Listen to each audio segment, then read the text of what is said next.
Hello students, welcome to the social studies mantra. आज हम लोग क्लास 9th इकोनॉमिक्स चैप्टर 2 जिसका नाम है पीपल एज रिसोर्स, इस चैप्टर को वन शॉर्ट वीडियो के थ्रू कंप्लीट करेंगे। तो आप लोग से रिक्वेस्ट है कि आप लोग अंत तक इस वीडियो को ज़रूर सुनना, क्योंकि ये वीडियो काफ़ी छोटी होगी और इसमें हम लोग आसानी से इस पूरे चैप्टर को लगभग 1 घंटे से पहले ही कंप्लीट कर लेंगे। रिसोर्स का मतलब कोई भी वस्तु जो हमारी नीड्स को सेटिस्फाई करती है। उसी तरीके से पीपल भी एक रिसोर्स होता है। कैसे पीपल रिसोर्स होता है वो पूरे चैप्टर में डिस्कस करेंगे। पहले हम लोग देख लेते हैं, जब पॉपुलेशन इंक्रीज होती है तो उसके क्या नेगेटिव इफेक्ट्स होते हैं। पॉपुलेशन इंक्रीज होने की वजह से पोल्यूशन बढ़ता है, इसके अलावा पॉवर्टी भी बढ़ती है। नेक्स्ट, जब पॉवर्टी बढ़ेगी इसका मतलब ये इंडिकेट कर रहा है अनएम्प्लॉयमेंट को, और साथ के साथ महंगाई भी बढ़ती है। ये सारे नेगेटिव इफेक्ट्स है। और जो रिसोर्स है वो कम हो जाते हैं, और दूसरी तरीके से कह सकते हैं कि एम्प्लॉयमेंट भी कम हो जाता है। ये हमने देखे पॉपुलेशन के नेगेटिव इफेक्ट्स, लेकिन हमेशा पॉपुलेशन के नेगेटिव इफेक्ट्स नहीं होते, क्योंकि पॉपुलेशन को हम लोग चाहें तो एज ए रिसोर्स कन्वर्ट कर सकते हैं through education and through health. So chapter हमारा स्टार्ट होता है सबसे पहले ह्यूमन कैपिटल से। ह्यूमन कैपिटल क्या होता है, इसकी डेफिनेशन देखते हैं। The people who have knowledge and skills to do some productive work, such people are called human capital. इसका मतलब वो लोग जिसके पास स्किल्स होती है या फिर नॉलेज होती है ताकि वो कुछ प्रोडक्टिव वर्क कर सके, उन्हीं लोगों को ह्यूमन कैपिटल कहा जाता है। It is basically stock of skills and productive knowledge होता है। नेक्स्ट, पॉपुलेशन या फिर human being is an assets rather than a liability. Population assets माना जाता है। एसेट्स का मतलब होता है वेल्थ, मनी, यानी कि प्रॉपर्टी की टर्म्स में। इसका मतलब हम लोग बोल सकते हैं ह्यूमन क्या है, एसेट्स है। इसका मतलब वैल्यूएबल है। एसेट्स मीन्स जो वैल्यू ऐड करता हो और जो इंडिपेंडेंट हो। और इसके अलावा लायबिलिटी का मतलब होता है बोझ। जैसे अगर मनी की टर्म्स में बात करें, इसका मतलब डेट, कर्जा। इसका मतलब नो वेल्थ एंड बोझ means which depend on others, ये लायबिलिटी। लेकिन पॉपुलेशन क्या माना गया है, एक एसेट्स माना गया। ये आपको याद रखना है, ये लायबिलिटी नहीं है। इट इज एन एसेट्स, ये एसेट्स होता है because it contributes to GNP. हमारे देश की जीएनपी में, ग्रोस नेशनल प्रोडक्ट में ये कंट्रीब्यूट करता है, जिस वजह से इसको एसेट्स माना गया है। इस पिक्चर में देख सकते हो population is an assets not a liability. Liability जैसे ये बोझ उठा रहा है, इसका मतलब लायबिलिटी नहीं है। नाउ यहाँ पर ह्यूमन कैपिटल के बारे में दे रखा है। जैसे एक टीचर स्कूल में पढ़ा रहा है तो ह्यूमन क्या बन गया, एक एसेट्स बन गया थ्रू नॉलेज। जैसे डॉक्टर है, ये भी एक ह्यूमन कैपिटल है। इसके अलावा जो वर्कर्स होते हैं और जो भी प्रोडक्टिव वर्क करते हैं वो सारे क्या होते हैं, human capital. Now next, population becomes human capital. इसका मतलब पॉपुलेशन ह्यूमन कैपिटल्स बन सकती है। कैसे? If investment made in education, training या फिर हेल्थ, मेडिकल केयर। इसका मतलब किसी भी पॉपुलेशन को ह्यूमन कैपिटल में कन्वर्ट किया जा सकता है अगर उसकी हेल्थ पे, एजुकेशन पे या फिर ट्रेनिंग पर इन्वेस्ट किया जाए। Now next, human capital is the stock of skill and productive knowledge. ये पहले देख चुके हैं। नेक्स्ट क्वेश्चन आता है, what do you understand by people as resource. इसका मतलब पीपल एज ए रिसोर्स का मीनिंग क्या होता है। So people as a resource is a way of referring to a country's working people. Country की working people को कहा जाता है in terms of their existing productive skills and abilities के अकॉर्डिंग। नाउ नेक्स्ट देखते हैं, what are the positive and negative side of large population. लेकिन जब पॉपुलेशन ज़्यादा हो तो उसके कुछ नेगेटिव साइड भी होते हैं। पहले देखते हैं इसके पॉजिटिव साइड क्या हो सकते हैं। First, it contributes to the creation of GNP, यानी कि देश की ग्रोस नेशनल प्रोडक्ट में कंट्रीब्यूट करता है। फर्स्ट, ये बेनिफिट है। नेक्स्ट पॉजिटिव साइड होता है, it is a human resource. क्योंकि ये खुद ह्यूमन रिसोर्स बन सकता है। पॉपुलेशन अगर हो तो उसको हम लोग कन्वर्ट कर सकते हैं ह्यूमन रिसोर्स में। नाउ इसके कुछ नेगेटिव साइड देख लेते हैं। पहला जो नेगेटिव है वो है problem of providing food, education, health facilities. ज़्यादा पॉपुलेशन होगी तो प्रॉब्लम भी क्रिएट हो सकती है उनको प्रॉपर फूड फैसिलिटीज, एजुकेशन या फिर हेल्थ फैसिलिटीज प्रोवाइड करने के लिए। नाउ इससे अदर प्रॉब्लम भी जो हमने डिस्कस की थी, पॉवर्टी, पोल्यूशन, इन्फ्लेशन, महंगाई, अनएम्प्लॉयमेंट, बेरोजगारी बढ़ सकती है और रिसोर्सेज का ओवर एक्सप्लॉयटेशन भी हो सकता है। ये कुछ नेगेटिव साइड्स है जब ज्यादा पॉपुलेशन होती है तो। नाउ नेक्स्ट देखते हैं what is human capital formation. Human capital formation क्या होता है? बेसिकली अगर ह्यूमन को एजुकेशन या फिर बेटर हेल्थ अगर प्रोवाइड की जाए तो वही कहलाता है हमारा human capital formation. Now, when the existing human resource is further developed by becoming more educated and healthy, we call it a human capital formation. इसका मतलब जब ह्यूमन रिसोर्सेज को और डेवलप किया जाए थ्रू मोर एजुकेटेड, उसे और ज़्यादा एजुकेटेड करके या फिर और हेल्थ फैसिलिटीज़ प्रोवाइड करके, तब ह्यूमन कैपिटल फॉर्मेशन होता है। और इसका बेनिफिट ये होता है कि it adds to the productive power of the country की जो प्रोडक्टिव पावर इंक्रीज हो जाती है, just like physical capital formation. जैसे फिजिकल कैपिटल फॉर्मेशन में होता है उसी तरीके से। नाउ नेक्स्ट एग्जाम्पल दे रखा है अबाउट ग्रीन रिवोल्यूशन के बारे में।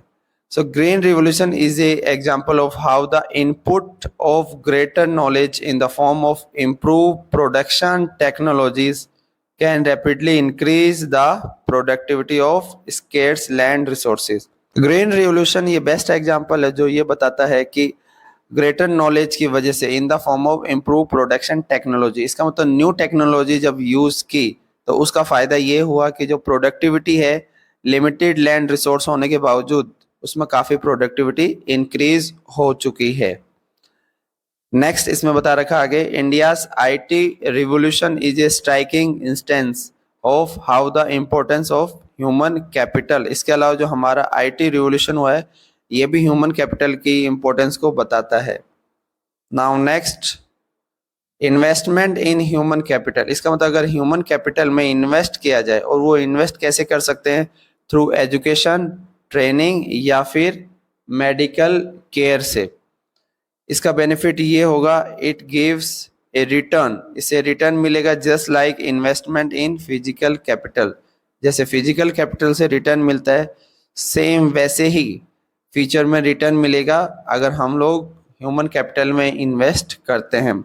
सो basically investment in human capital is equal to investment in physical capital. ये इसी के बराबर होगा जैसे फिजिकल कैपिटल में इन्वेस्ट करना होता है। इसके कुछ बेनिफिट देख लेते हैं। पहला बेनिफिट, हायर इनकम अर्न और प्रोडक्टिविटी, इससे ज़्यादा इनकम कमाई जा सकती है और प्रोडक्शन भी बढ़ाया जा सकता है। नेक्स्ट, एडवांटेजेस टू सोसाइटी, इससे उस पर्सन के अलावा सोसाइटीज को भी बेनिफिट होता है। और लास्ट इसका बेनिफिट बता रखा है, सुपीरियर टू अदर रिसोर्सेज। जो अदर रिसोर्सेज थे जब हमने पढ़ा था लैंड और जो लेबर कैपिटल, इसके मुकाबले ये ज़्यादा सुपीरियर है। नाउ इसका एक्सप्लेनेशन देख लेते हैं। हायर इनकम अर्न और प्रोडक्टिविटी, इसका बेनिफिट देखते हैं। So this can be seen directly in the form of higher income earn because of higher productivity. ज़्यादा इनकम कैसे कमा सकते हैं? जब प्रोडक्टिविटी बढ़ जाए तब हम लोग ज़्यादा इनकम अर्न कर सकते हैं। द मोर एजुकेटेड और द बेटर ट्रेंड पर्सन, इसका मतलब अगर किसी पर्सन के पास एजुकेशन ज़्यादा है और वेल ट्रेंड है तो उसकी प्रोडक्टिविटी भी बढ़ जाएगी और इसके अलावा उसके इनकम लेवल भी बढ़ जाएगा।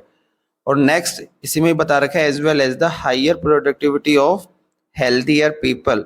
अगर हम लोग कंपेयर करें एक हेल्दी पर्सन को बीमार पर्सन से, तो हेल्थियर पर्सन ज़्यादा प्रोडक्टिव काम कर पाएगा और ज़्यादा समय तक काम कर पाएगा।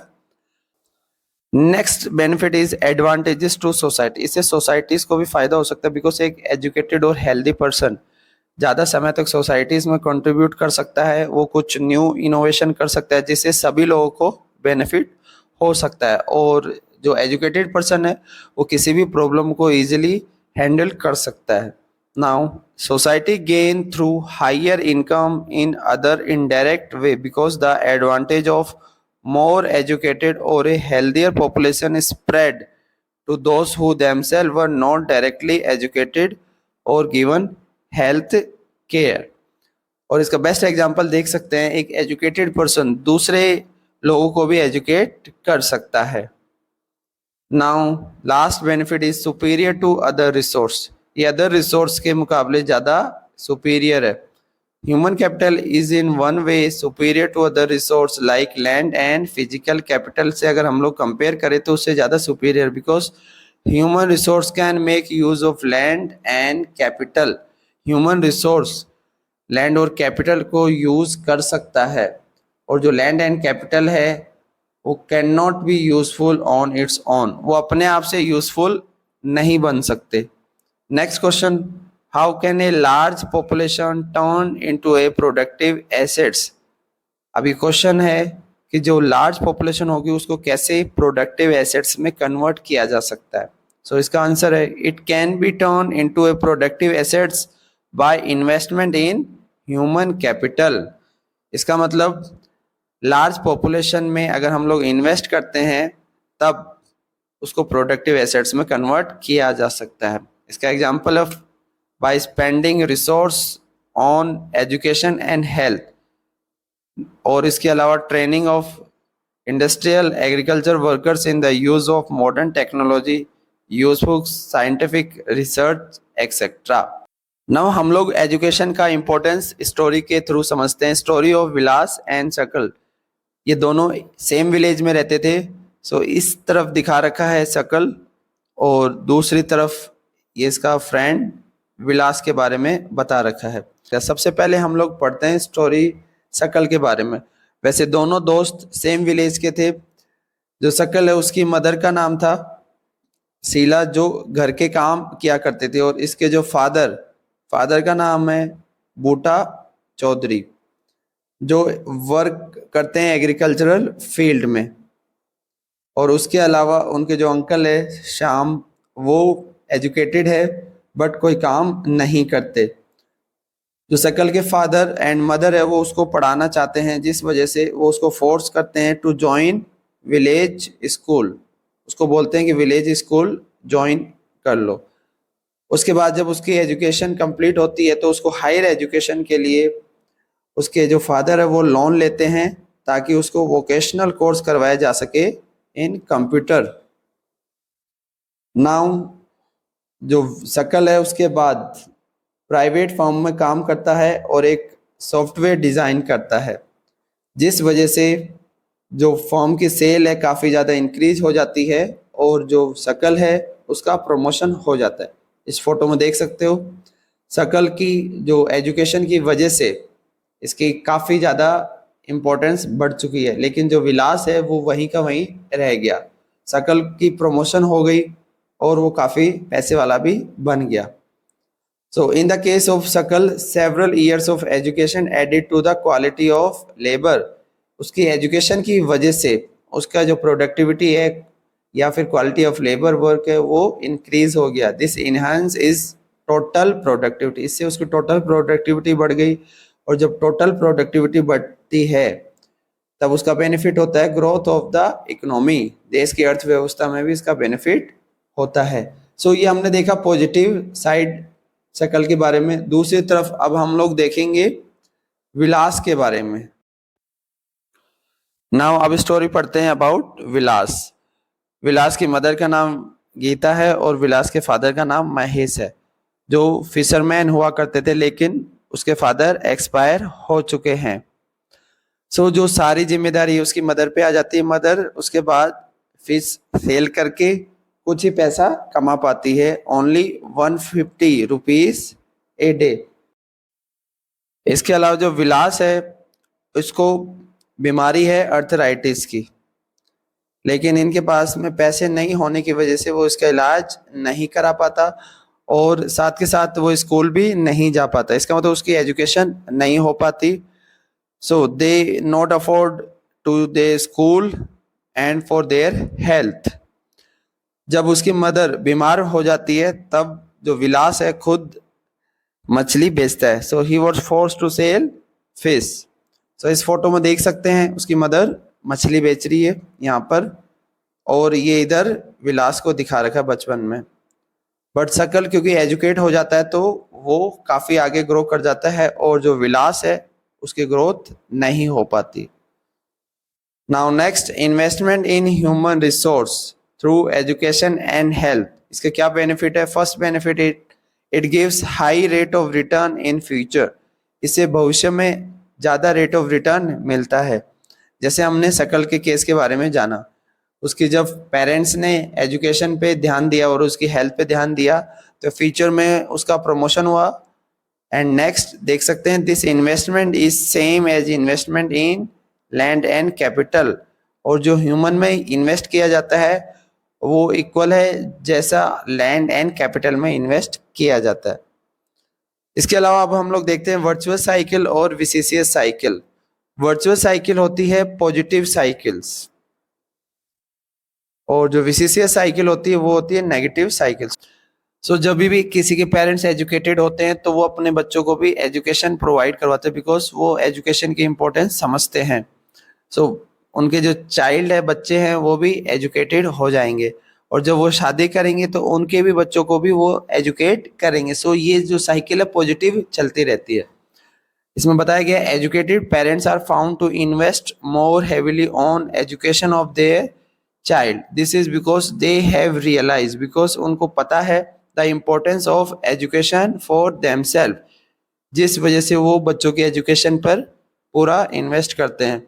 इसके अलावा they are also conscious of proper nutrition and hygiene. इसके अलावा वो हेल्थ का भी ध्यान रखते हैं, न्यूट्रिशन और हाइजीन का बच्चों का, ताकि उनको आगे कोई प्रॉब्लम ना फेस करना पड़े। नाउ नेक्स्ट देखते हैं विसिशियस साइकिल, जो नेगेटिव साइकिल भी बोल सकते हैं। बिकॉज जब पेरेंट्स किसी के अनएजुकेटेड होंगे, और ये बेसिकली वो होते हैं जो गरीब होते हैं, जिस वजह से वो अपने बच्चों को प्रॉपर एजुकेशन नहीं दे पाते, जैसे हमने देखा था विलास के केस में। तब उनके जो बच्चे हैं वो भी अनएजुकेटेड रह जाते हैं, और जब वो किसी से शादी करते हैं मैरिड के बाद तो वो भी सेम कंडीशन में रहते हैं, उनको भी वो प्रॉपर एजुकेशन नहीं दे सकते, और वो भी फिर अनएजुकेटेड रह जाते हैं। सो इसका मतलब ये साइकिल नेगेटिव चलती रहती है। साइकिल कब ब्रेक डाउन होगी? जब कोई इसमें एजुकेट हो जाएगा। इसका मतलब अगर कोई अनएजुकेटेड पेरेंट्स अपने बच्चों को पढ़ाता है तब ये साइकिल ब्रेक डाउन हो जाएगी।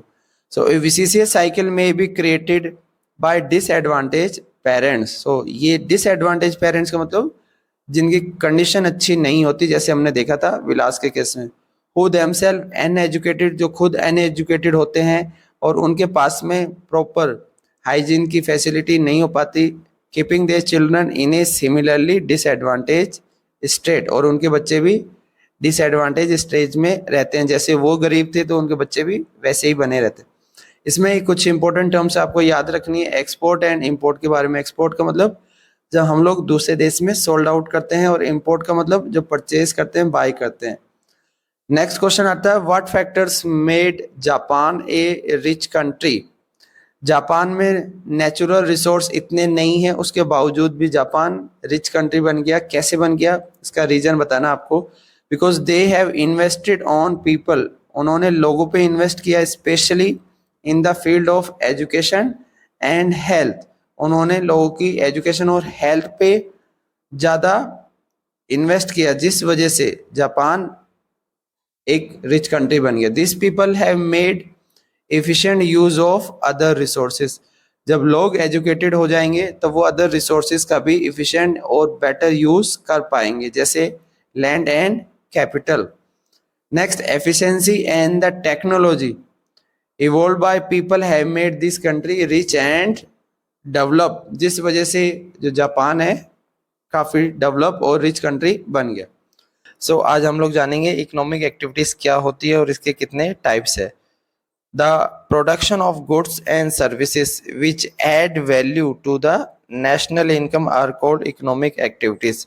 इसका मतलब इकोनॉमिक एक्टिविटीज वो एक्टिविटीज होती है जिसमें कोई भी जो प्रोडक्शन किया जाता है उसकी वजह से नेशनल इनकम में वैल्यू ऐड की जा सकती है। नाउ इसके टाइप्स देखते हैं। So they are classified into 3 main sectors और एक्टिविटीज। सबसे पहली जो एक्टिविटीज होगी वो होगी प्राइमरी एक्टिविटीज, और primary activities it is also called agricultural sector, और इसमें जो एग्रीकल्चर और जो इससे रिलेटेड एक्टिविटीज है सारी आती है, इसको एग्रीकल्चर सेक्टर या फिर एग्रीकल्चर एंड अलाइड सेक्टर भी बोला जाता है। इट प्रोड्यूसेस गुड्स, ये गुड्स प्रोड्यूस करता है। इट यूजेस नेचुरल रिसोर्स, ये नेचुरल रिसोर्स यूज करता है। इसके एग्जांपल जैसे एग्रीकल्चर हो गया, farming, fishing, forestry, poultry, mining and quarrying activities, ये सारी इसी के अंतर्गत आती है ना। ये फोटो में देख सकते हो फॉरेस्ट्री, माइनिंग, फिशरीज और जो क्रॉप उगाई जाती है, इसका मतलब जहां से हमें रॉ मटेरियल मिलता है वो क्या कहलाएगी, primary activities. Next activities is secondary activities, या फिर इसको सेकेंडरी सेक्टर बोल सकते हैं, बिकॉज जब प्राइमरी एक्टिविटीज में रॉ मटेरियल प्रोड्यूस किया जाता है उसके बाद नेक्स्ट स्टेप होता है इसको मैन्युफैक्चर करना। So it is also called manufacturing and industrial sector. It also produces goods, यहाँ पर भी गुड्स प्रोड्यूस किए जाते हैं।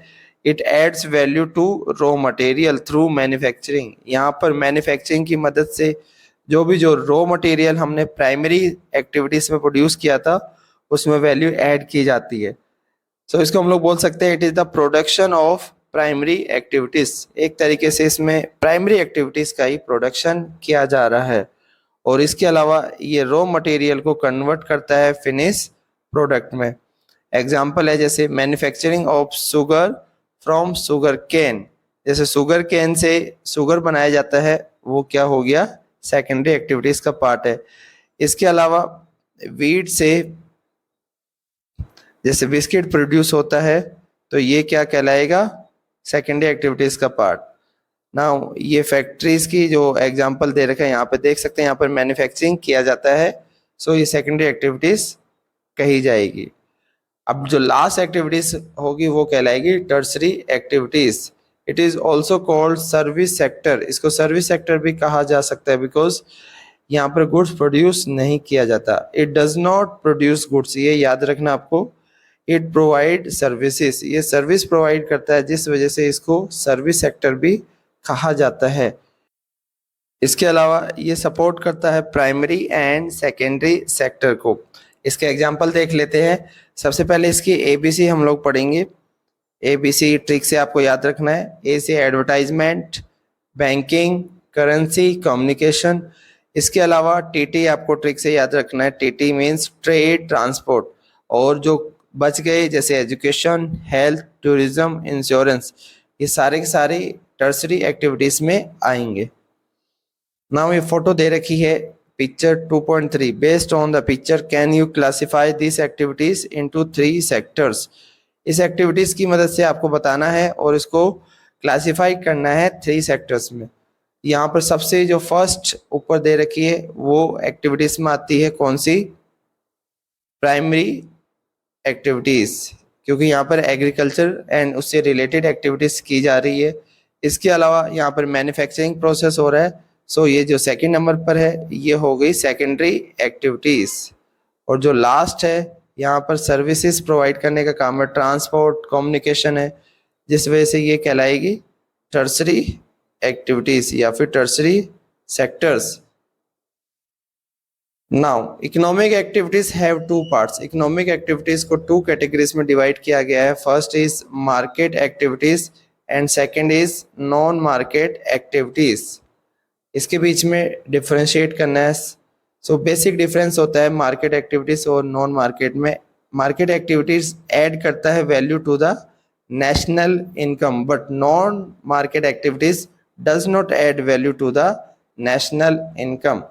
Next, market activities perform for pay और प्रॉफिट, यानी कि पैसा कमाने के लिए, प्रॉफिट कमाने के लिए मार्केट एक्टिविटीज की जाती है।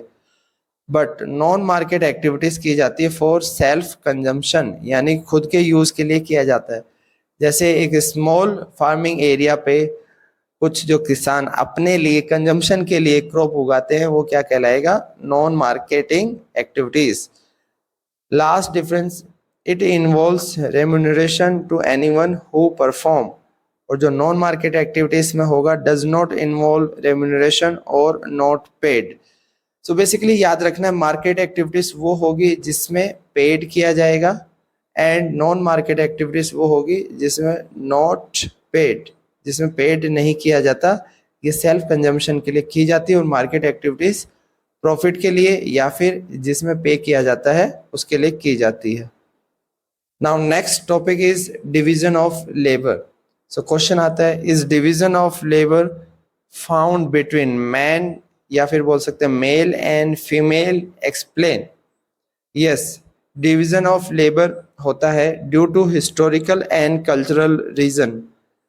There is division of labour between man and women in the family. हमारा जो सोसाइटीज है, कल्चर है, और हिस्टोरिकली भी हम लोग देख चुके हैं कि जो मैन एंड वुमेन के बीच में काम को डिवाइड किया गया है, और ये बताया गया है कि वुमेन, बेसिकली वुमेन कौन सा काम करती है? लुक आफ्टर डोमेस्टिक कोर्स, मतलब घर के जो भी काम होंगे जिसमें साफ सफाई, खाना बनाना और जो अदर वर्क सारे होंगे वो कौन करेगी? Women.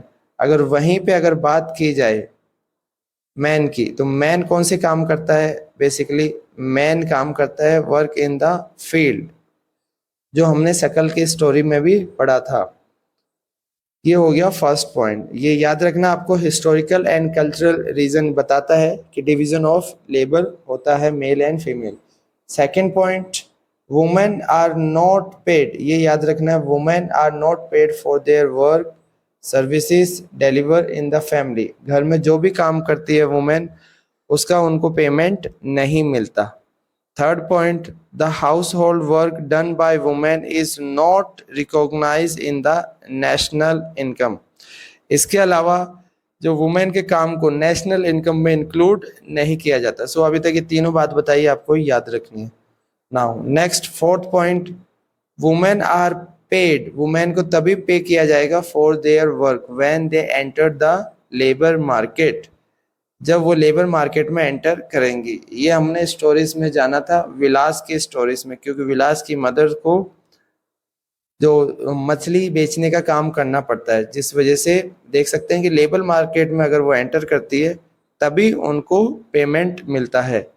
Next point, their earning like that of male is determined on the basis of education and skill. और जो उनकी जो अर्निंग होगी वो उनकी जितनी भी एजुकेशन है और स्किल्स है उसके ऊपर बेस होती है।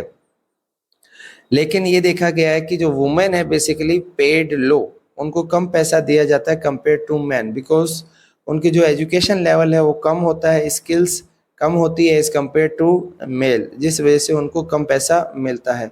सो ये 6 पॉइंट हो जाएगा, women are paid low compare to man. Next point 7 point, most women work where job security is not there. Maximum women को अनऑर्गेनाइज सेक्टर में काम करना पड़ता है जहां पर उनके लिए कोई जॉब सिक्योरिटी नहीं होती। So in the unorganise sector there is an absence of basic facilities. Basic facilities like जैसे मैटरनिटी लीव नहीं मिल पाते इनको, child care and other social security system, कोई भी इनको फैसिलिटीज नहीं मिल पाती इन अनऑर्गेनाइज सेक्टर। इसके अलावा लास्ट पॉइंट 8 पॉइंट आपको बताना है, women with high education and skill formation are paid at par with the man. अगर वुमेन के पास अच्छी स्किल्स है, एजुकेशन है, तभी उनको मैन के बराबर इनकम मिल सकती है। सो इस तरीके से हमने देखा डिवीजन ऑफ लेबर के बारे में। Now next topic is what are the factors that determine the quality of population. इसको 2 पार्ट्स में पढ़ेंगे, first is education, second is health. Now इसका जो आंसर दे रखा है वो एक बार पढ़ लेते हैं। The quality of population depend upon the literacy rate. Quality of population literacy rate पे डिपेंड करती है। Health of a person indicated by life expectancy and skill formation acquired by the people of the country। इसका मतलब literacy rate, health और skill formation, इसके ऊपर जो quality of population है डिपेंड करती है। Next, quality of population decide करती है the growth rate of the country. किसी देश की ग्रोथ रेट भी क्वालिटी ऑफ पॉपुलेशन ही डिसाइड करती है। Next, literate and healthy population are an assets. किसी भी देश की अगर जो पॉपुलेशन है पढ़ी लिखी होगी और हेल्दी होगी तो वो उसके लिए एसेट्स होगी। नाउ नेक्स्ट हम लोग इसको पढ़ते हैं एजुकेशन को। सो अब पहले देखेंगे इसके क्या बेनिफिट है। First benefit is good job and good salary. अगर आप एजुकेटेड हो तो आपको अच्छी जॉब मिल सकती है और सैलरी भी अच्छी मिल सकती है। Second point, develop value of life. Third point, contribute to society. ये पहले भी हम लोग देख चुके हैं। एजुकेटेड पर्सन सोसाइटीज़ में किस तरीके से कंट्रीब्यूट करता है, क्योंकि वो खुद तो एजुकेट होता ही है, सोसाइटी को भी एजुकेट करता है और उसका बेनिफिट पूरी फैमिली, पूरी सोसाइटी, पूरे देश को मिलता है। Next, fourth point, it increases national income. Education की वजह से नेशनल इनकम बढ़ती है। इसके अलावा हमारे देश की जो कल्चरल रिचनेस है उसमें भी काफ़ी इंक्रीमेंट देखने के लिए मिलता है। और last point, it increases the efficiency of governance. Governance की भी जो एफिशिएंसी है वो बढ़ जाती है। ये थे बेनिफिट्स ऑफ एजुकेशन। इसके अलावा एजुकेशन को प्रमोट करने के लिए गवर्नमेंट ने क्या स्टेप्स लिए वो देख लेते हैं। सबसे first point, emphasise on girls. Specially girls की एजुकेशन पे गवर्नमेंट ने ज़्यादा फोकस किया है फॉर प्रोवाइडिंग एलिमेंट्री एजुकेशन। इसका मतलब बेसिक एजुकेशन प्रोवाइड करने के लिए गर्ल्स पे काफ़ी फोकस किया गया है। इसके लिए बताया गया है Navodaya Vidyalaya setup in each district. Her district में नवोदय विद्यालय सेटअप किया गया ताकि सभी बच्चों को अच्छी एजुकेशन मिल सके। Third point, vocational stream develop with occupation related knowledge. इसके अलावा बच्चों को अलग जैसे आईटीआई एजुकेशन से रिलेटेड और भी बहुत सारी ऐसे इस तरीके से कोर्स प्रोवाइड किए जाते हैं ताकि उन्हें जॉब मिलने के लिए आसानी हो। Next point, expenditure on education increases. अगर हम लोग कंपेयर करें 1950s से लेकर अब तक गवर्नमेंट का जो एक्सपेंडिचर है एजुकेशन पे वो काफ़ी इंक्रीज हो चुका है। It increases expenditure as a percentage of GDP. GDP का परसेंटेज वाइज भी जो पहले 1% से भी कम हुआ करता था वो अब 3% से ज़्यादा इंक्रीज हो चुका है। नाउ एक डेफिनेशन यहाँ पर आई थी, लिटरेसी रेट। लिटरेसी रेट के बारे में पढ़ना है। इसका मतलब होता है total percent of population who can read and right. मतलब कितनी प्रतिशत लोग पढ़ सकते हैं किसी भी लैंग्वेज को या फिर लिख सकते हैं, उन्हें क्या माना जाएगा, लिटरेट पर्सन, और उस रेट को माना जाएगा लिटरेसी रेट। नाउ इसके आउटकम क्या है, क्या रिजल्ट देखने के लिए मिला है जो गवर्नमेंट ने इनिशिएटिव लिए हैं। सबसे पहला है literacy rate increase. Literacy rate India में काफ़ी ज़्यादा इंक्रीज हो चुकी है। Next, male literacy is higher than female. ये भी देखा गया है कि अभी भी कई जगह मेल जो लिटरेसी है वो हायर है फीमेल के मुकाबले, लेकिन इसमें जो डिफरेंस है वो पहले के मुकाबले कम हो चुका है। Next point, literacy rate varied. Literacy rate India में अलग अलग जगह देखी गई है, अलग अलग है। जैसे कुछ स्टेट में 90+ है और कुछ में 70 से भी कम है। मैक्सिमम केरल में है और जो मिनिमम है वो बिहार में। इसका मतलब लिटरेसी रेट वेरी करती है इंडिया में, अलग अलग है। और last point, primary school system expanded. India में प्राइमरी जो स्कूल है वो पहले के मुकाबले ज़्यादा इंक्रीज हो चुका है। Now next, steps taken to spread education. Education को स्प्रेड करने के लिए कौन कौन सी स्कीम और क्या कदम उठाए गए हैं गवर्नमेंट के द्वारा वो देखते हैं। सबसे इम्पोर्टेंट स्कीम सर्व शिक्षा अभियान। ये सब बड़े कॉन्सेप्ट पर बेस्ड है। सो इसका बेसिक मोटिव है प्रोवाइड एलिमेंट्री एजुकेशन, यानी कि बेसिक एजुकेशन प्रोवाइड करनी है टू ऑल चिल्ड्रन, सभी बच्चों के लिए in the age group of 6 to 14 years by 2010। ये एक एक पॉइंट आपको याद रखना है। सर्व शिक्षा अभियान का क्या मोटिव है? ये बेसिक जो एजुकेशन है प्रोवाइड करना चाहता है सभी बच्चों को, और एज ग्रुप कौन सी है? 6 टू 14 ईयर्स के बच्चे के, और by 2010। Next, it is a time bound initiative, यानी कि ये समय निर्धारित किया गया है इसमें, जिसमें सेंट्रल गवर्नमेंट इस पार्टनरशिप करेगी, किसके साथ मिलकर काम करेगी? स्टेट और लोकल गवर्नमेंट के साथ में। इसके अलावा कम्युनिटीज का भी साथ लिया जाएगा ताकि goal of universal elementary education achieve किया जा सके। यूनिवर्सल या फिर यूनिवर्सलाइजेशन का मतलब है कि सभी लोगों को या सभी बच्चों को इसमें इंक्लूड करना है और सबको basic education, elementary education provide करनी है। ये था सर्व शिक्षा अभियान।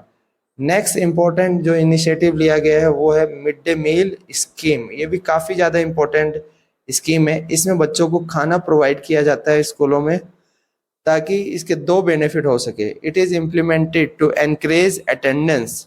सबसे पहली बात, ये अटेंडेंस इंक्रीज करता है बच्चों की and retention of children. Next इसका बेनिफिट होता है इम्प्रूव देयर न्यूट्रिशनल स्टेटस, ताकि इनका स्वास्थ्य भी बना रहे। सो दो इसके इनिशिएटिव है। पहला, बच्चों की अटेंडेंस इंक्रीज करना स्कूलों में। सेकंड, उनकी न्यूट्रिशन का प्रॉपर ध्यान रखना, वो भी इम्प्रूव करना है। इसके अलावा ग्रोस एनरोलमेंट रेशियो ये भी इंक्रीज किया गया है। इसका मतलब कितने बच्चे पहले के मुकाबले स्कूलों में ज़्यादा पढ़ने के लिए जा रहे हैं, उनकी टोटल अटेंडेंस रेशियो इंक्रीज करनी है। So the GER in higher education in the age group of 18 to 23 years के बारे में बता रखा है। ये पहले के मुकाबले ये भी इंक्रीज हो चुकी है।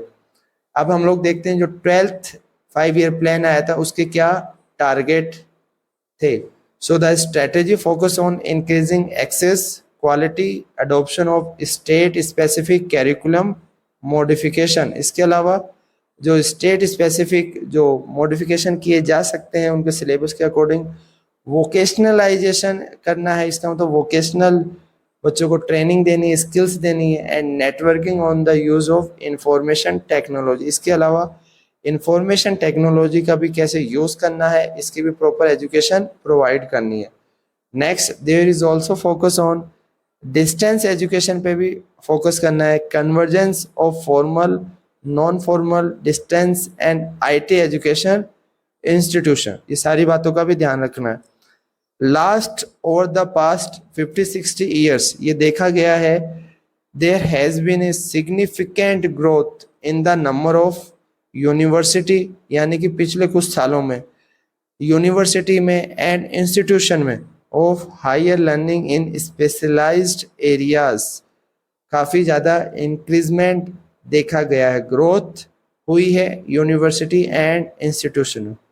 सो स्टूडेंट्स, ये एजुकेशन वाला पार्ट हमने कंप्लीट कर लिया है। टॉपिक होगा हमारा what are the benefit of health. So first point is the health of a person helps him to realise our potential. इसका मतलब किसी भी पर्सन की जो हेल्थ होती है उसको मदद करती है कि वो अपनी पोटेंशियल को रियलाइज कर सकता है, और साथ के साथ में एबिलिटी टू फाइट इलनेस, कि वो बीमारी से कितना लड़ सकता है, ये भी एबिलिटी उसको ये रियलाइज करवाती है।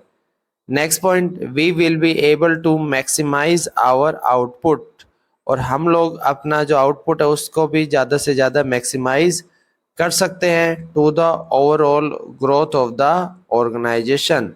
और इसका बेनिफिट किसको हो सकता है? जिस ऑर्गेनाइजेशन में काम कर रहे हैं उसको बेनिफिट होगा। Next, health is an indispensable basis for realising one's wellbeing, और हेल्थ ही ऐसा है जो काफ़ी ज़्यादा इम्पोर्टेंट है किसी पर्सन के लिए, उसके वेलबींग के लिए। नेक्स्ट टॉपिक देखते हैं, गोल और aim of national policies. National policies का क्या गोल है और इसका क्या एम है? So it aims at improving the accessibility of health care, और ये किस चीज़ के ऊपर ध्यान देता है? इसका क्या एम है? हेल्थ केयर को एक्सेस करवाना, यानी सभी लोगों तक पहुंचाना, साथ के साथ फैमिली वेलफेयर करना, और इसके अलावा न्यूट्रिशनल सर्विस प्रोवाइड करना विद ए स्पेशल फोकस, और इसमें ज़्यादा ध्यान किसको देना है, अंडर प्रिविलेज सेगमेंट। इसका मतलब जो पुअर पर्सन है या फिर जिसमें और जो लोग परेशान है उसको कवर करना है of the population. Next, outcome क्या है, आउटकम ऑफ नेशनल पॉलिसीज। इसके आउटकम पढ़ते हैं।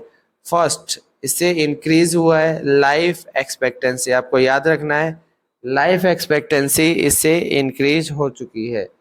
बेसिकली लाइफ एक्सपेक्टेंसी का मीनिंग क्या होता है, इसका मतलब होता है number of years a person can expect, number of year a person can expect to live. इसका मतलब एक पर्सन कितने साल तक जी सकता है उसे हम लोग बोलेंगे लाइफ एक्सपेक्टेंसी। ये पहले के मुकाबले इंक्रीज हो चुकी है, ये 69 से भी ज़्यादा हो चुकी है। नेक्स्ट आपको याद रखना है आउटकम आईएमआर के बारे में। आईएमआर बेसिकली क्या होता है, इन्फेंट मोर्टेलिटी रेट। आईएमआर क्या होता है, IMR basically is the death of child below 1 year of age. IMR का मतलब होता है इन्फेंट मोर्टेलिटी रेट, और ये बताता है कि एक साल में 1000 बच्चों पर कितने बच्चे खत्म हो गए, यानी कितने बच्चे मर गए, उसे कहते हैं आईएमआर। इट हैज़ रिड्यूस, तो आपको याद रखना है आईएमआर भी पहले के मुकाबले काफ़ी कम हो चुका है। ड्यूरिंग 1951 ये काफ़ी ज़्यादा हुआ करता था, अप्रोक्स 147, और उसके बाद अगर हम लोग आज से कंपेयर करें तो 50 से भी कम हो चुका है, लगभग यहाँ पे 36 का डेटा दे रखा है। Now next topic is crude birth rate. Crude birth rate बोलो या फिर बर्थ रेट एक ही बात है। इसका मतलब होता है it is the number of babies born, यानी कि कितने बेबीज का जन्म हुआ है for every 1000 people during a particular period of time. Particular period of time का मतलब होता है ये 1 ईयर को मान सकते हैं, यानी कि एक साल में 1000 लोगों पर कितने बच्चों का जन्म हुआ है उसे क्या बोलेंगे, बर्थ रेट। अब नेक्स्ट इसी में हम लोग देखते हैं कि जो क्रूड बर्थ रेट है वो ड्रॉप हो चुका है, इसका मतलब रिड्यूस हो चुका है, और ये लगभग 20 के आसपास है। नाउ नेक्स्ट टॉपिक देखते हैं इसी में ही, डेथ रेट। डेथ रेट क्या होता है, death rate is the number of people पर 1000 who died during a particular period. इसका मतलब एक साल में 1000 लोगों पर कितने लोगों की डेथ हुई है वो बताता है डेथ रेट। आपको याद रखना है जो डेथ रेट है 6.4 के आसपास है within the same duration of time. Now next हम लोग देख लेते हैं what are the challenges. Challenges आपको पढ़ना है। So first challenges, there are many place which do not have basic facilities. पहला चैलेंज क्या है, ऐसी बहुत सारी जगह है जहाँ पर बेसिक फैसिलिटीज़ यानी कि हेल्थ केयर फैसिलिटीज़ अवेलेबल नहीं है। सो फर्स्ट चैलेंजेस हमारा है lack of basic facilities. Next point is there are limited number of medical and dental colleges. इसका मतलब नेक्स्ट जो चैलेंज है वो ये है कि मेडिकल कॉलेजेस बहुत ही कम है, लिमिटेड है। Next point is just 4 state जैसे आंध्र प्रदेश, इसके अलावा कर्नाटक, महाराष्ट्र एंड तमिलनाडु है मैक्सिमम नंबर ऑफ कॉलेजेस, यानी कि कुछ ही स्टेट में, जैसे 4 स्टेट का नाम दे रखा है, यहीं पे ही मैक्सिमम नंबर ऑफ कॉलेजेस है। सो बेसिकली 3 चैलेंज है। फर्स्ट है फैसिलिटीज़ की कमी है, दूसरा मेडिकल कॉलेजेस भी लिमिटेड है, और तीसरा बता रखा है सिर्फ कुछ ही स्टेट में मैक्सिमम कॉलेज है।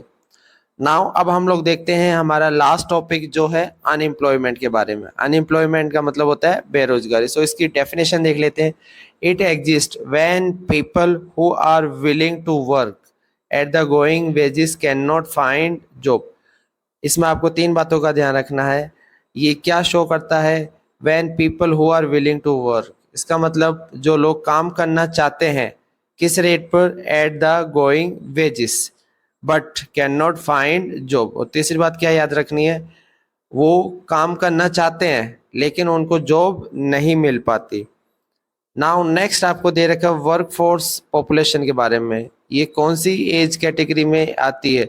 So it includes people from 15 to 59 years. So work force अगर पॉपुलेशन पूछे तो कौन सी ईयर है, 15 टू 59 ईयर्स। इसके अलावा इसके टाइप्स देख लेते हैं। टाइप सबसे पहले देखेंगे रूरल एरियाज में। रूरल एरियाज में टू टाइप्स की अनएम्प्लॉयमेंट है, सीजनल एंड दूसरी आपको दे रखी है डिसगाइज्ड अनएम्प्लॉयमेंट। सो पहली हम लोग पढ़ेंगे सीजनल के बारे में और दूसरी पढ़ेंगे डिसगाइज के बारे में। इसके अलावा अगर बात करें अर्बन एरियाज में जो अनएम्प्लॉयमेंट है वो देखने के लिए मिलती है educated unemployment.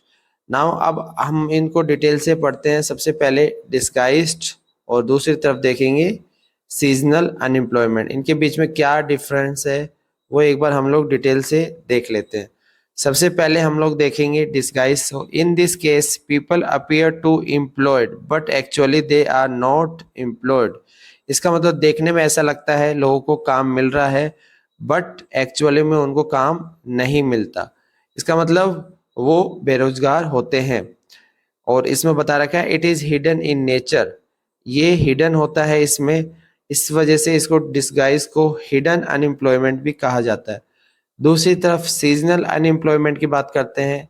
In this case people are not able to find job during some month of year. इसका मतलब साल के कुछ महीनों में काम नहीं मिल पाता, उसे कहते हैं सीजनल अनएम्प्लॉयमेंट। इसका मतलब जब कुछ पर्टिकुलर सीजन में जॉब नहीं मिलता उसे क्या बोलेंगे, seasonal unemployment.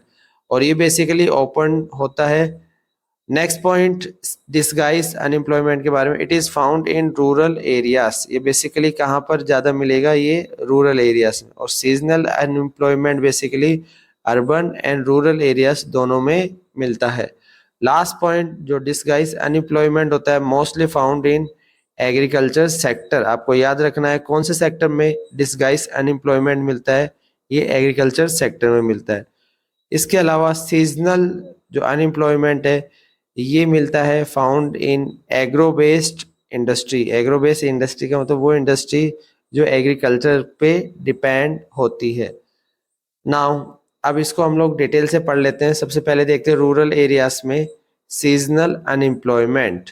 It happens when people are not able to find job during some month of the year. अभी हमने पढ़ा था सीजनल अनएम्प्लॉयमेंट कब होता है, जब कुछ पर्टिकुलर सीजन में काम नहीं मिल पाता। जैसे विंटर सीजन में जो काम मिलता है वो फिर समर सीजन में उनको नहीं मिल पाता। जैसे स्वेटर वगैरह बेचने का काम होता है तो फिर वो समर सीजन में पॉसिबल नहीं हो पाता। Next people dependent upon agriculture usually face such kind of problem. और ये प्रॉब्लम कहाँ देखने के लिए मिलती है, बेसिकली जो एग्रीकल्चर पे डिपेंड होते हैं। There are certain busy season, कुछ बिजी सीजन होते हैं जब सोइंग यानी बीज जब लगाया जाता है, वीडिंग की जाती है, थ्रेसिंग की जाती है और हार्वेस्टिंग की जाती है, तब तो बिजी सीजन होता है। लेकिन उसके बाद इन लोगों को काम नहीं मिलता। So certain months do not provide much work to the people dependent on agriculture. जो लोग एग्रीकल्चर पे डिपेंड होते हैं उनको कुछ महीनों में फिर काम नहीं मिल पाता। नाउ डिस्गाइज अनएम्प्लॉयमेंट को डिस्कस कर लेते हैं। इसको आपको अच्छे से जानना भी जरूरी। In this case people appear to be employed but actually they are not employed. देखने में ऐसा लगता है जैसे वो काम कर रहे हैं, एम्प्लॉयड है, इनको जॉब मिला हुआ, बट एक्चुअल में इनको जॉब देखा जाए तो नहीं मिला होता। This usually happen among family members engage in agriculture activities. और ये बेसिकली कहाँ पर देख सकते हैं, फैमिली मेंबर्स में जो एग्रीकल्चर एक्टिविटीज करती है। जैसे ये छोटा फार्म एरिया से यहाँ पर सिर्फ 5 मेंबर्स की जरूरत है, लेकिन अगर यहाँ पर 8 मेंबर्स अगर काम कर रहे हैं तो इसका मतलब ये जो 3% जो एक्स्ट्रा है ये क्या कहलाएंगे, डिसगाइज्ड, ये अनएम्प्लॉयमेंट है। क्योंकि इन 3 को अगर हटा भी दिया जाए तो प्रोडक्शन पर कोई फर्क नहीं पड़ेगा। नाउ इसमें एग्जांपल के थ्रू और आगे हम लोग देखेंगे। So the work require the service of 5 people but engage 8 people. जैसे काम करने के लिए 5 लोगों की जरूरत है बट कितने लोग उसमें काम कर रहे हैं, 8 पीपल। 3 पीपल्स आर एक्स्ट्रा, इसका मतलब 3 लोग एक्स्ट्रा काम कर रहे हैं। These 3 people also work in the same plot as the others, और उसी खेत पर काम कर रहे हैं जिस पर बाकी के 5 मेंबर काम कर रहे हैं। The contribution made by the 3 extra people does not add to the contribution made by the 5 people, इसका मतलब जितना प्रोडक्शन, जितना कंट्रीब्यूशन 5 लोग कर रहे थे, उसमें अगर 3 लोगों को जोड़ दिया जाए तो उसमें कोई फर्क नहीं आएगा। Now next, if 3 people are remove, इसका मतलब इनको अगर हटा देते हैं तब productivity of the field will not decline, तब प्रोडक्टिविटी कम नहीं होगी। Next point, the field require the service of 5 people, और उस खेत में कितने लोगों की जरूरत है? 5 पीपल की। And the 3 extra people are disguised unemployed, और ये जो 3 एक्स्ट्रा लोग काम कर रहे हैं वो क्या कहलाएंगे? Disguised unemployed. अब नेक्स्ट देखते हैं एजुकेटेड अनएम्प्लॉयमेंट क्या होता है, और ये बेसिकली कहाँ पर देखने के लिए मिलता है? ये जो भी अर्बन एरिया से वहां पर देखने के लिए मिलेगा। मैनी यूथ, बहुत सारे जो जवान बच्चे होते हैं, with matriculation, graduation and post graduation, इसका मतलब जब उनको कॉलेजेस की डिग्री मिल जाती है उसके बाद not able to find job, उनको जॉब नहीं मिल पाती। इस पिक्चर में देख सकते हैं जैसे ग्रेजुएशन करने के बाद सबको डिग्री मिल जाती है और फिर जब वो जॉब ढूंढने जाते हैं तो उनको जॉब नहीं मिल पाती और वो अनएम्प्लॉयड हो जाते हैं। अब हम लोग देखते हैं नेगेटिव इफेक्ट्स क्या है ऑफ अनएम्प्लॉयमेंट के। इसके बहुत सारे नेगेटिव इफेक्ट्स है, वन बाय वन करके इनको पढ़ते हैं। First is it lead to wastage of man power resource, इसका मतलब जो भी मैन पावर रिसोर्स है उसका अच्छे से यूज किया जा सकता था वो वेस्टेज हो जाता है। Next point, people who are an assets turn into a liability, यानी कि जो लोग एसेट्स बन सकते थे वो अब देश के ऊपर क्या बन जाते हैं? लायबिलिटीज, यानी कि बोझ बन जाते हैं।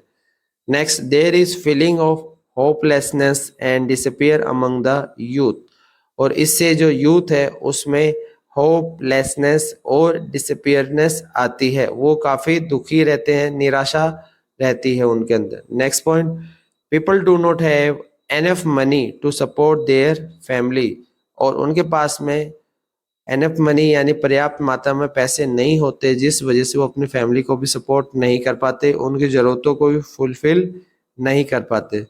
Next point, it increases economic overload, इससे जो इकोनॉमिक भी काफी प्रॉब्लम फेस करनी पड़ती है, जैसे the dependence of unemployed on the working population increase.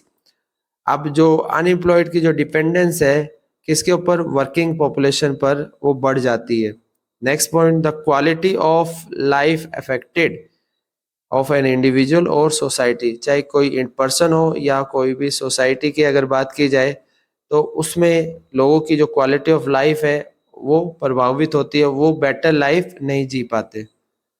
Next point, it has detrimental impact on the overall growth of an economy, इससे देश की ओवरऑल जो ग्रोथ है उसके ऊपर नेगेटिव इफेक्ट होता है। Last point, increase in unemployment is an indicator of A depress economy, और अगर अनएम्प्लॉयमेंट बढ़ता है तो ये इंडिकेट करता है डिप्रेस इकोनॉमी के बारे में। इसमें देख सकते हैं अनएम्प्लॉयमेंट की वजह से लोग कितने निराश है, कितने दुखी हैं। Now next point, last topic है हमारा सेक्टर्स एंड अनएम्प्लॉयमेंट के बारे में। अब हम लोग तीनों सेक्टर्स के बारे में एक बार और देखेंगे। सो पहले देखते हैं प्राइमरी सेक्टर के बारे में। सो agriculture is the most labour absorbing sector, ये आपको याद रखना है। सबसे ज्यादा जॉब कौन प्रोवाइड करता है, यानी कि लेबर एब्जॉर्बिंग सेक्टर कौन सा है? एग्रीकल्चर। बिकॉज आज भी इंडिया में 40% से ज्यादा लोग एग्रीकल्चर में काम करते हैं, इसमें काम मिलना बहुत आसान है। But it declines due to disguise unemployment, लेकिन जैसे हमने डिस्गाइज अनएम्प्लॉयमेंट में देखा था कि जो लोग एक्स्ट्रा काम कर रहे होते हैं, और बेसिकली किस में काम करते हैं, ये एग्रीकल्चर फील्ड के बारे में बता रखा है। सो ये पहले के मुकाबले अब कम हो चुका है ड्यू टू डिस्गाइज अनएम्प्लॉयमेंट। और एक रीजन और भी है कि surplus labour move to secondary और tertiary sector. Next is secondary sector. Small scale manufacturing is most labour absorbing. Secondary sector में सबसे ज़्यादा जो जॉब प्रोवाइड करता है वो कौन सा सेक्टर है? Small scale manufacturing. Now last देखते हैं टर्सरी सेक्टर के बारे में। Various new services appearing. अब नई नई सर्विस अपीयर होती जा रही, जैसे बायो टेक्नोलॉजी, इसके अलावा इंफॉर्मेशन टेक्नोलॉजी। किस सेक्टर में? टर्सरी सेक्टर में। सो स्टूडेंट, इस तरीके से चैप्टर 2 हमारा कंप्लीट होता है।